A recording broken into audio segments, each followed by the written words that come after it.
We should probably do some sort of introduction. Like, hi, everybody. I'm Patricia. I'm Lee. And we're weird as fuck. Yeah, I suppose you probably should, I guess, huh? Yeah. Because someday we might be famous. Okay. So.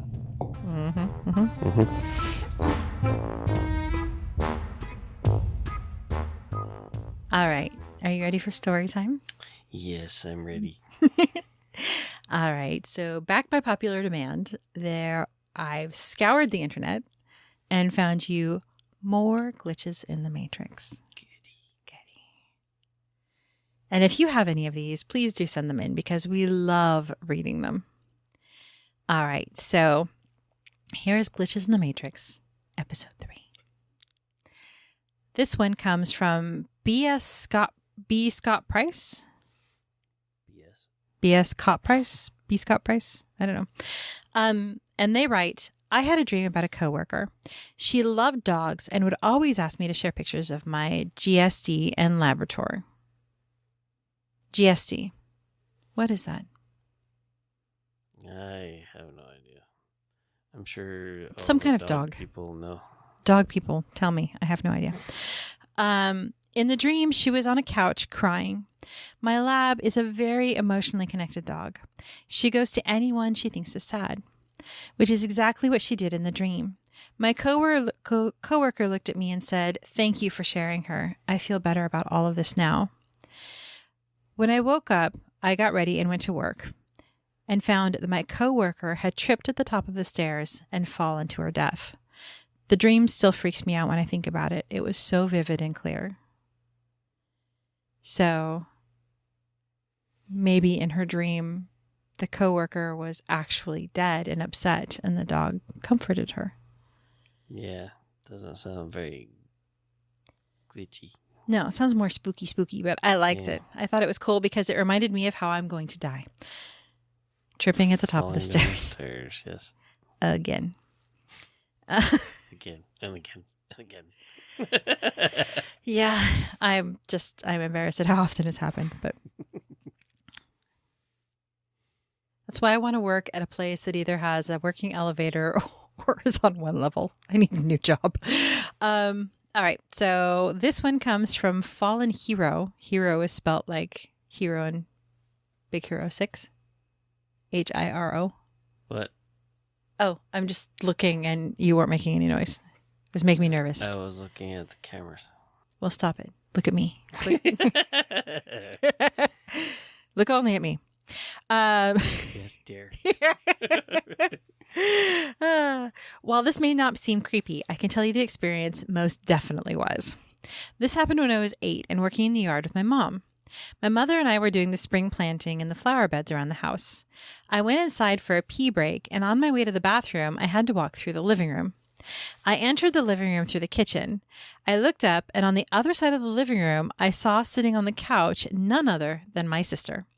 She was wearing her school uniform and looking towards me, but not at me. She never said a word, but didn't do anything unusual. What makes this so glitchy? My sister was at boarding school several hundred miles away.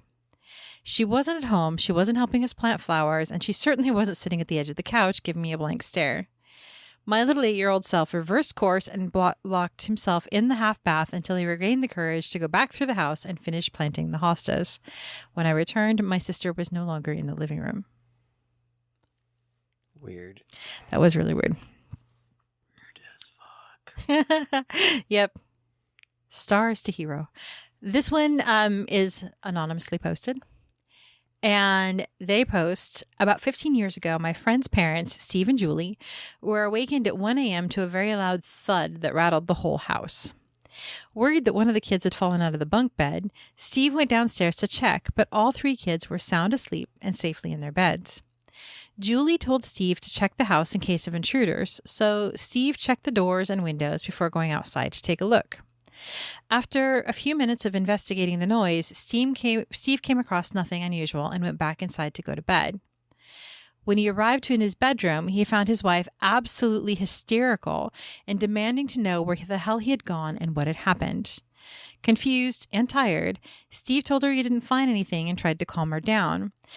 That was when Julie pointed out that it was now 4 a.m. and he'd been missing for 3 hours. Julie'd even gone outside to check on him, and he was nowhere to be found and didn't respond to her calling his name. They were unable to figure out what happened, so they returned to bed and just went to sleep. Steve had to get up for work in a few hours after all. Let's just go to sleep. That would freak me out. That would be weird. So where the hell was he for 3 hours in the dark? I mean, I don't know, and you'd think you'd remember going for a 3-hour walk. In the middle of the night in your PJs? Yeah, one would think so. You'd think.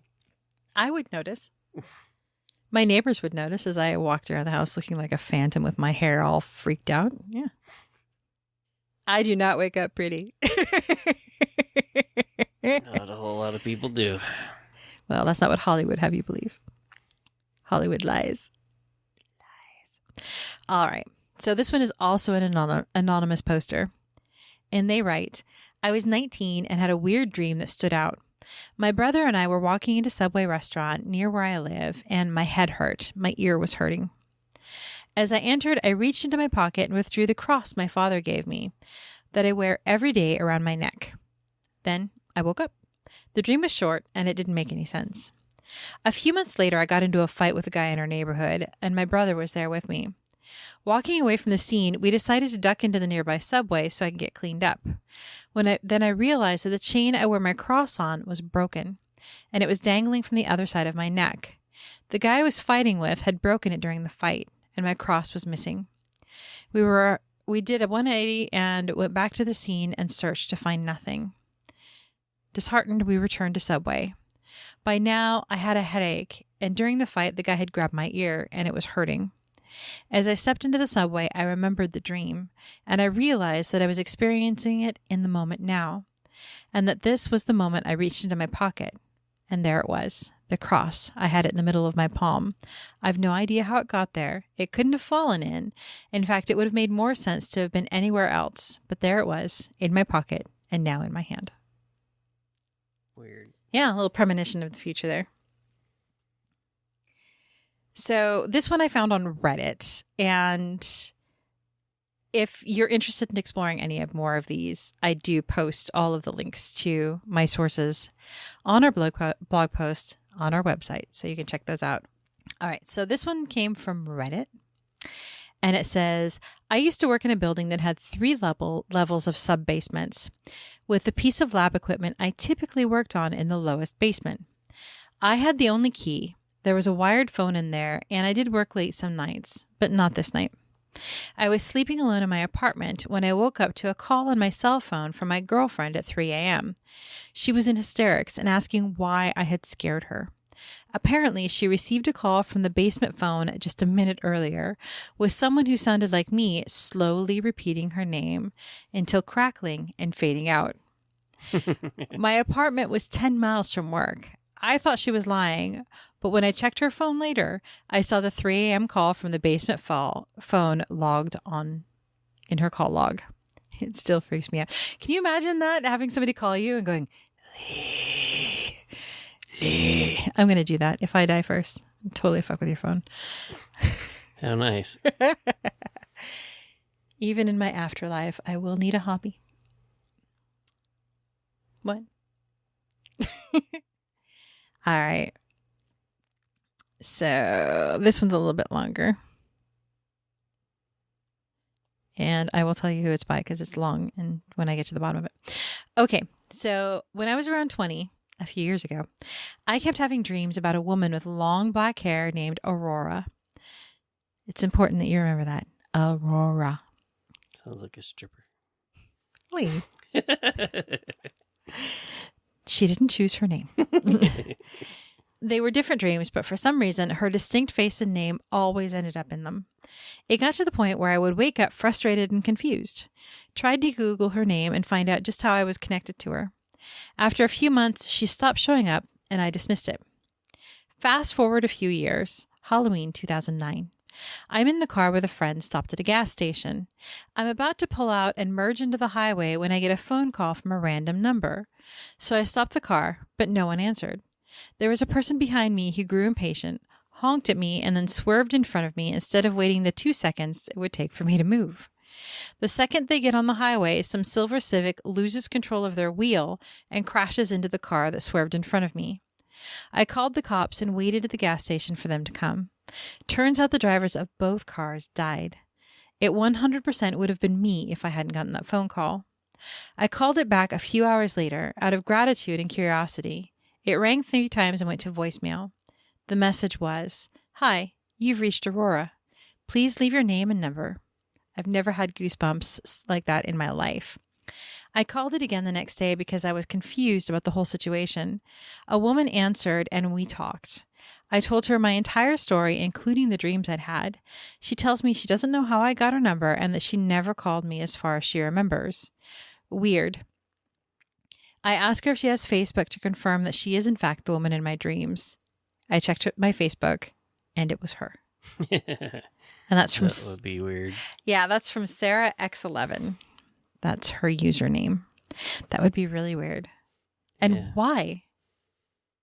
Well, I mean, it's one thing if... their lives. Right, but why? Why her? And then she doesn't remember making a call, so that's even weirder. I mean, it would be one thing if she said, "I am a psychic and I foresaw," you know. But no, just some random lady. So this is, I kind of wish I worked with this lady or this guy. It says, "We have breakfast at work every morning. Just a simple buffet of eggs, bacon, and what have you." Maybe it works at a restaurant. Maybe. My work doesn't feed me. Or they like to eat. Yeah, maybe. Nothing huge, and it's only really to feed about a dozen people or so. I'm usually one of the first guys from my team to get to work, and the kitchen was deserted as usual. I walked into the little kitchen, and there was a ceramic egg tray thing with 12 eggs in it. Like the bottom half of an egg carton with a socket for each egg. All spaces are filled with warm, freshly boiled eggs. I took one, walked to the trash bin, and shucked the shell. Then I walked back over to the food and stopped dead in my tracks. There are still 12 eggs in the tray. No one entered the room while I was peeling the thing. I touched the mystery egg, and it was the same temperature as the eggs surrounding it in the tray. Not a big thing, nothing major, but something very strange. Given that one does not get presented with strange eggs from a parallel universe every day, I peeled and ate that one too. That one was presented by Super Happy Fun Time. Okay. Enjoying his parallel universe mystery-free eggs. I liked that one. I'm sorry. That was just funny. All right. So this one I thought was interesting. I was heading home with my dad. We stopped at a drive-thru and I started to feel more and more anxious for no reason, to the point where it was making me lightheaded and sick to my stomach. We had to wait a little bit ahead because they gave us the order wrong. So I sat there feeling badly, and then suddenly it came to me an urge to call my brother. Turns out he was trying to call us. He'd been in an accident. No one died. Some got seriously bruised. He was only a bit shaken up. I started to panic and told him to shut up and get as far away from the car as possible. I couldn't shake the feeling of doom. He didn't understand, but he followed my directions anyway, trying to call some of his buddies away. I could hear him yelling at them and them yelling back that he was being a wuss. But he gave up and ran far, far away from the vehicle. It was then that I heard the explosion and people shouting. After the whole thing was over, he told me what happened. His drunk friend tried to impress some girls in the car and hit the gas, drifted and hit the bottom of the car on some rocks, completely messing with the engine. They stood near the car and the driver was still trying to get inside and turn the engine back on. Because that's exactly what you should do. Mm-hmm. The hood burst into flames and the car started to burn fast. The driver managed to get away, but got severely hurt. Some of the guys and girls who stood around were hurt and burned as well, but not as bad as the driver who was in the car. My brother was the only one who didn't get injured. He had only a bit of light bruising from the whole thing. He told me that when I ordered him to get away from the car, he was in front of it, just inches from the hood that blew. I never experienced anything like this before or after, just this once.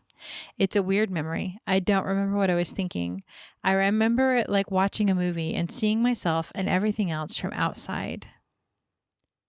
That was from Don Papillon. Don Papillon. I'm assuming that he has a Papillon dog. I don't know. So somebody's psychic for a short period of time. For a mere moment. All right. This one happened a little while ago, like months ago, maybe. The writer posts. This one's anonymous, I should say. I was walking with a couple of friends down the street. Nothing weird or crazy. In the middle of my sentence, I abruptly stopped, like I hit a wall. It also felt like my shirt was wet, but I'm going to assume that was some weird, unrelated thing. At first, I thought I ran into a post, but there was nothing there. I thought nothing of it and kept walking. Skip ahead an hour or two. I'm walking the opposite direction, drinking from my water bottle. I'm talking to a friend, different one this time, and I abruptly stop again. I feel like I ran into something, and my water bottle spills all over the ground in front of me. I look around, and sure enough, I'm in the exact same spot as an hour prior. I've no clue how it happened, and it still messes with my brain and my concept of reality. Can you imagine that? You're walking down the street and you run into the invisible mime wall that you feared your entire life. Totally feared that, yeah. That's not one of your greatest fears? No, I've never feared that in my life. Invisible mime wall? Yeah. Doesn't exactly sound typical. This one is also by an anonymous user. And he writes, let me begin by saying I was born in 1998. So this is by far the weirdest experience I've had. Anyway, I'm not much of a dreamer, but when I do dream, it's usually very lucid and memorable. So I had a dream that my mother was alone in an old, really poor-looking house with my newborn sister and was waiting for my dad to get home. It was dark out, and my mother was anxious, waiting at the door, hoping my father would show up. The house was a one-room structure with only 4 or 5 candles illuminating it. I was casually talking to my mother saying, it's all okay, and just reassuring her that everything was going to be all right. Suddenly, my mother looked at me and was thanking me for being with her while she was alone and for protecting her. The next thing I knew, I woke up. I thought it was an odd dream, but I didn't think much of it after I showered and we went to work. Fast forward 3 days. It's Friday night, and my parents and I are outside on in the front yard, sitting around a fire and talking. As my parents began to talk, they were joking about how my mom used to pop my father's bike tires when they lived in Mexico. My parents are Mexican and came to the U.S. in 1995. I asked what's the story behind that, and they began to explain to me that back when my sister was born in 91, they lived in an old shack in a poor part of a small town in Mexico for a year. My father had the habit of going out on his bike with his friends to drink and not coming home until the next morning. So my mother would pop the tires on his bike so he wouldn't leave. I laughed and didn't think much about it until they continued out talking about it. My mother said she'd been terrified of being home alone in the tiny home because they lived in an alley known as El Cajón de la Llorona, which translates to the Alley of the Weeping Woman. Yeah. Sounds like a great place to live. To leave your wife and your child? Yeah. Asshole. For those unfamiliar, the Weeping Woman is an urban legend in Mexico about a ghost woman who roams the areas of Mexico and even parts of the U.S., weeping for her missing children. So naturally, an alley named after the ghost is going to be terrifying as fuck. My mother continued on saying how terrified she was in that house alone and would wait, praying for my father to come home.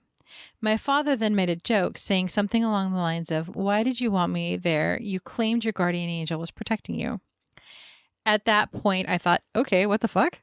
So I asked my mom more, and she told me that one night she was visited by a man who seemingly came out of the wall, but she felt comfortable and familiar with him. He sat and spoke to her, reassuring her that it was okay before the man seemingly walked back into the wall. My mother said that after this, she felt a strong calmness around her and was no longer afraid of being there. This tripped me out considering I was born in 98 and I'd never heard a thing about my mother's story until I had that dream. He was her guardian angel. Okay. What? It's a good story. Is It's very sweet and nice. I'm sorry. Did you want something a little bit more gruesome and frightening? Always. Always. But I know lots of people like sweet and nice. Well, you know what? They can't be all gory Scottish cannibals. I'm just so unprepared. All right. There was this creepy little room at the back of the school stage. No light, small, and it locked from the outside. It gave us the heebie-jeebies. We were joking about backstage and locked one of our friends in it. He flipped his shit and started hammering on the door. We were all laughing like a bunch of assholes. We were back in the day. Then his screams started mingling with the hammering and shaking of the door, and we stopped laughing, and we're all staring at the door. Then suddenly all the noise stopped. We're all silent now, and then we start calling his name. No reply. Some of the bolder members of our group open the door and go in, but he wasn't in there. We didn't believe them at first, but it's a tiny room, and there was no place for him to hide. Then we started screaming his name and searching nearby. We spot him through one of the windows coming toward the building, and we can't believe it. We all run to him. He says we let him out, and we just stared right through him. We were crowding the door to the room, and the dark room was in. Wait, that doesn't make any sense. He says that we let him out, and we just stared right through him. We were crowding the door to the room that the dark room was in. Okay, so yeah, I read it just like you wrote it. It just makes sense. It sounds like they were crowding in the doorway. There was no way he went past us. We still have no idea how he got out. He's sneaky. That's more of a spooky thing, I think, than a glitch in the Matrix. Also, those kids are dicks. Yeah. Yeah, some are more than others. So this one, also posted by Anonymous. When I was around 12 and my older brother was 15, we were at this huge playground that we used to go to on some weekends. It was out in the country, so it was the kind of place that you would go only every now and again, when your parents wanted to take their kids out on a day trip out of the city sort of thing. There were 2 big hills, and each had several slides on it going down the outside. On one of the hills, there were these slides that went inside the hill and came out at the bottom. That sounds super cool. I would want to go there.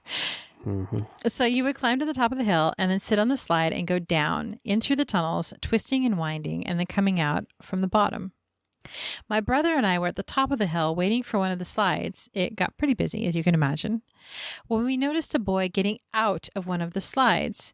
We had obviously walked up it or had gotten in and changed his mind. We moved out of the way as an older man went to help him out, grabbed his hand, and lifted him out of the slide.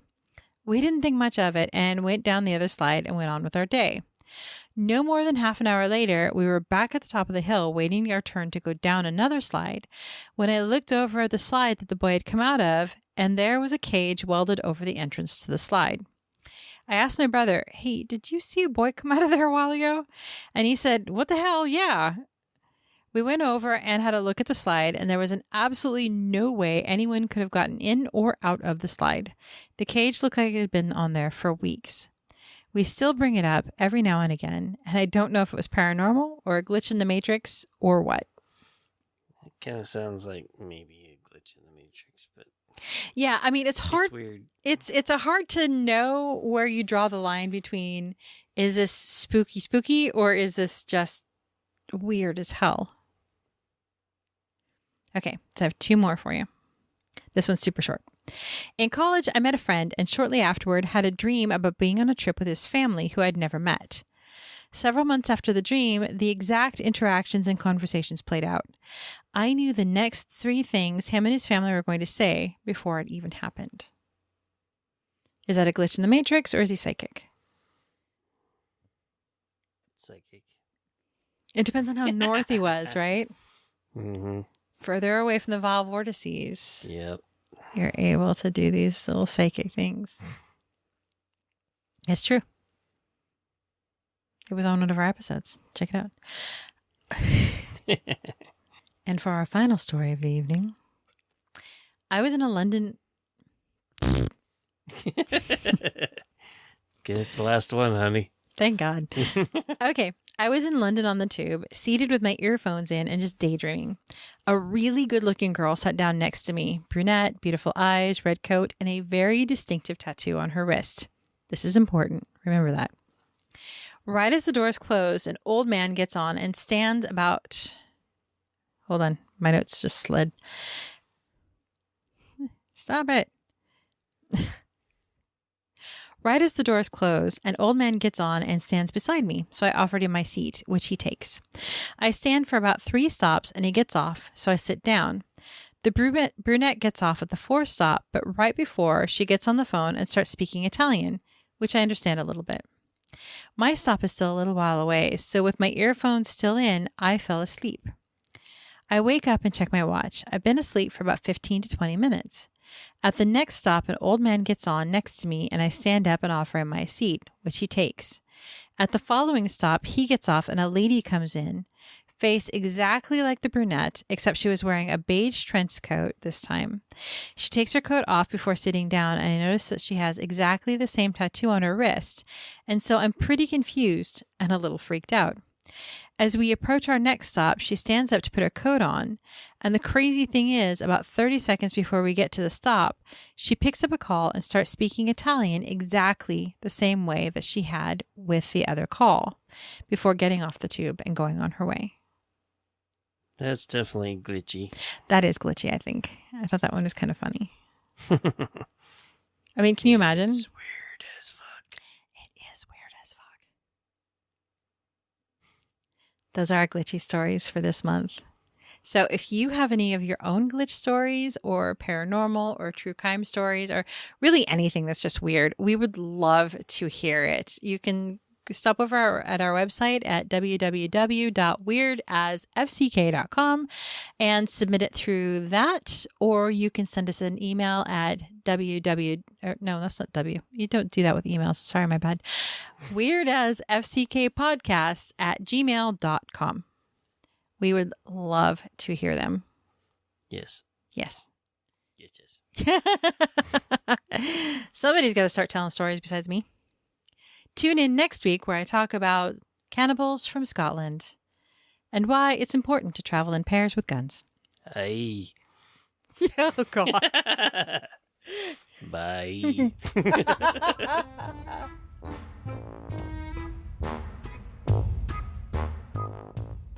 Want to stay connected between shows? You can find us on Instagram at WeirdAsFCKPodcast, on Twitter at WeirdAsFuckPod1, on Facebook at WeirdAsFCKPodcast. Send us an email at weirdasfckkpodcast@gmail.com, or come on over to our website at www.weirdasfck.com. There you can check out our blog, pick up some merch, look over our sources, and even share your weird experiences. You might even make it on a future episode. We would love to hear from you. Until then, tune in and keep it weird.